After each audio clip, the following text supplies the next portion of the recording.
Hey everybody, welcome to this edition of 5 Questions. It is presented here on News Radio 830 KHVH. You can also log on to hawaiireporter.com and find our conversation there. It's a topic of conversation that we've engaged in recently here on KHVH Radio and continue to do so with Jim McCully, who is on board with us with conversation regarding leasehold, but more importantly, the various impacts that it has on our communities. So, first of all, Jim, I want to wish you aloha. Thanks so very much for being with us. Thank you, Rick. Happy to be here. Jim, I was wondering if you could start off. Question number one is one we use each time, and that is, can you tell us a little bit about yourself and your involvement with our topic? Well, I'm a lessee of state and estate lands in the state of Hawaii, and I operate warehouses on them. More than 30 small businesses with more than 200 employees utilize those improvements. Mm-hmm.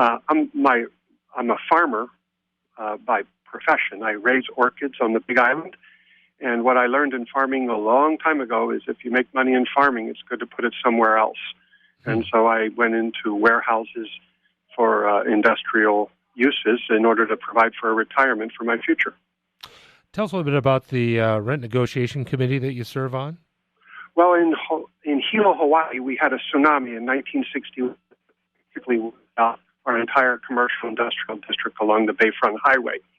The state moved all of the lessees or the users of those lands up to what is now the Kanoilehua Industrial Area Association, which is past the airport and heading towards the mall. And these small lots were half-acre, 1-acre lots, were leased on 55-year basis, the lessees, to rebuild their small businesses.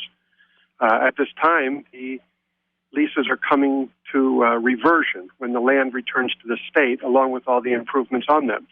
And this is a very difficult situation in this recession for the businesses to face the loss of their property. And the state, in this most recent rent renegotiation, proposed raising the rents between 80 and 200%, which caught everybody by surprise because all through the life of the lease, rents went up 20 to 30% every 10 years. In the last 5 years, they're going 2 to 4 times as much. I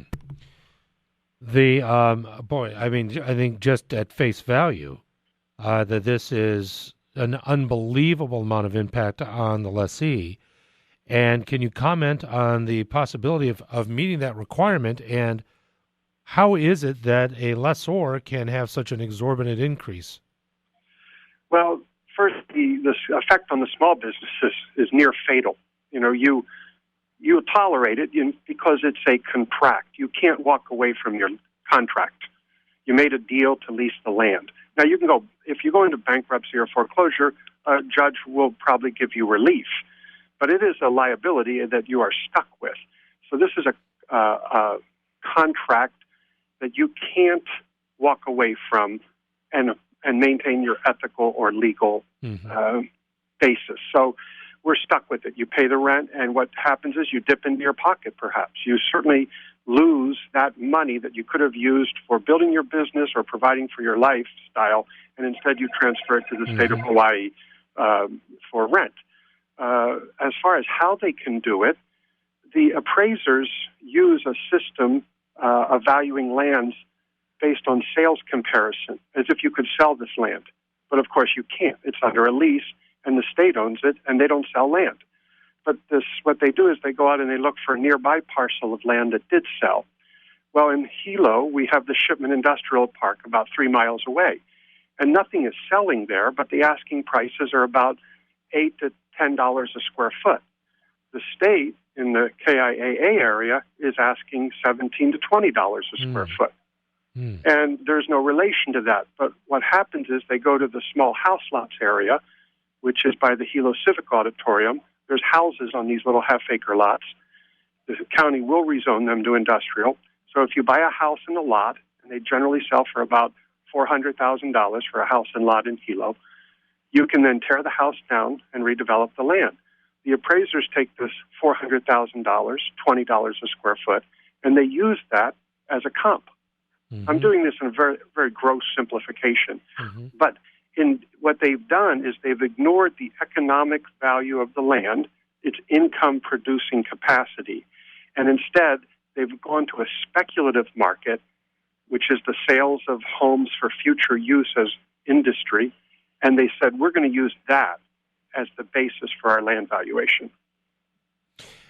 We have to get, this leads us into our next question, question number 2. Can you give us what the relationship is between what we pay today, both lessees and the general public, even on fee simple, what the impact was of the Japanese quote-unquote bubble of the late 80s and early 90s? Well, yes, the bubble of the late 80s was driven by the power of the yen and the weakness of the dollar and the attractiveness of Hawaii real estate. And what they did, the Japanese investors did, is they created a knock-on effect. So say they come into Waikiki and they buy your hotel that your family has owned the land under for 50 or 80 years, and they give you $50 million. You then do a 1031 exchange. You want to shelter that capital gains. So you go out and you look for property, and you go to maybe the windward side, or you go to Maui, or eventually, after 3 or 4 years, they actually came to the Big Island looking for replacement properties. And they had all this funny money to exchange into these other properties so they could bid them all up. So it was basically a feeding frenzy. When those values went up in, say, through 1990, 1991, eventually, of course, it returned to reality. And those fee simple values went down, and according to market demand. So if somebody said, well, yeah, I paid $1 million for this house, but now I have to sell it because I'm, say, getting a divorce or I want to downsize, and the market says it's worth $750,000, that's still a lot more than the $400,000 that it should have sold for originally, but it got inflated to $1 million because of this hysteria, which I think you could characterize that period as being hysterical. It was people were doing unreasonable things, paying unreasonable amounts of money. Well, for fee simple, it can go up and down because there's a market eventually. The market is the next buyer. But in leasehold, it can't go down because there's a contract that says you don't revalue your prices but every 10 years. Usually it's 10 years. And therefore, there's a buffering effect. And the appraisers say, well, we have to not only take into account what happened in the last 10 years, but we're setting the rents for the next 10 years. So we don't really want anything to go down too much because we don't know what's going to happen in the future. And so they make the assumption that their profession allows them a wide latitude for making assumptions, and they make an assumption that they should buffer those drops in value. And I have many examples of this. Right now in Oahu, you can buy land out in Mililani for $17 to $20 a square foot for industrial commercial land. In Kapolei, you can buy it for $4 to $20 a square foot for commercial industrial land. And yet the appraisers argue that Halava, by the quarry, is worth $60 a square foot. Jeez. There's no rhyme or reason. No, because and then they say Sand Island is worth $75 to $80 a square foot. But you can drive 20 minutes to Mililani or 30 minutes to Kapolei and find it for 1/10 the price. Right. Now, if somebody listening lives in a home and they have, say, a 5,000 square foot lot, if that lot was priced at $375,000, $75 a square foot would make the lot that expensive, and they were going to put a home on it, they'd end up with a $600,000 to $700,000 home, maybe $800,000. Some people can afford that. If the land was, say, $45 a square foot, it would be $225,000 for it, and then their house cost might be $500 or $600. Many more could afford that. So it's a pervasive effect in our economy. As you raise land prices, it forces people to channel more and more of their income towards paying for the land, which is basically has nothing to do with how you enjoy your house, right? It has nothing to do with how I operate my warehouse. It's simply a fixed cost that provides no additional value. So what we've described here, we're going to go to question number 4, basically, with Jim McCully joining us for this edition of 5 Questions, and we thank Jim very much for his time. The correlation between the cost of living in Hawaii, whether it be for housing, goods, services, etc., is directly linked to the leasehold situation that we have. And not only that, the appraisal of that land is what's contributory to our high cost of living. Can you expand on that a little bit more succinctly and a little bit more eloquently than I did? Well, Rick, good question. The multiplier effect of land is pervasive.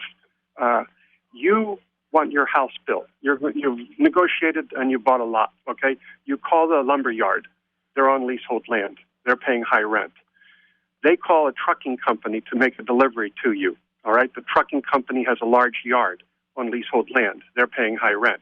They call a contractor to come out and do the foundation. They've got the same situation.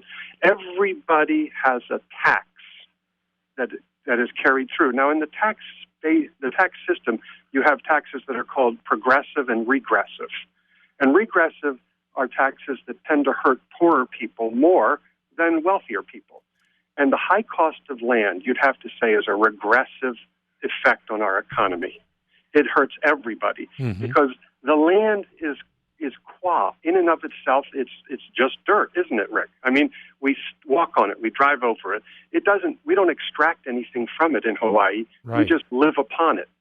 Right. And so what we allot from our economy as the land portion is very significant in how effective our economy will be in developing our lives and the quality of our life.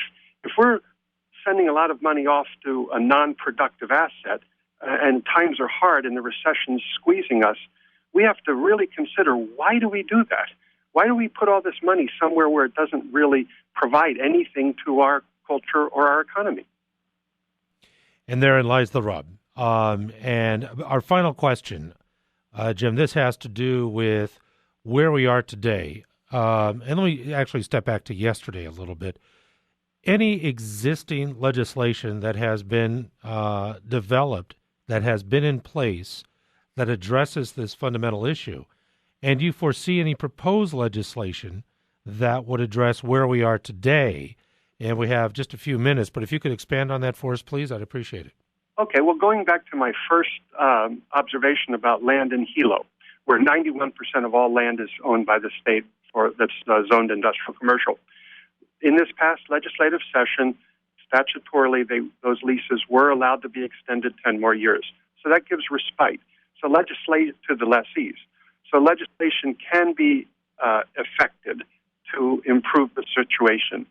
Also in this last session, Act 227 was passed, which will require appraisers to hew more closely to their professional standards and to provide a reason for why they value land the way they do when they're in an arbitration environment. We're hoping that this is like what I call the fence rule. Fences don't keep bad people out. They keep good people from coming in. And what they do is they just provide a reference, an ethical reference.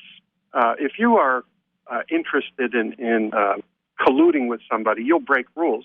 I don't think that's what the appraisers are doing. I think what they're doing is they're following the status quo.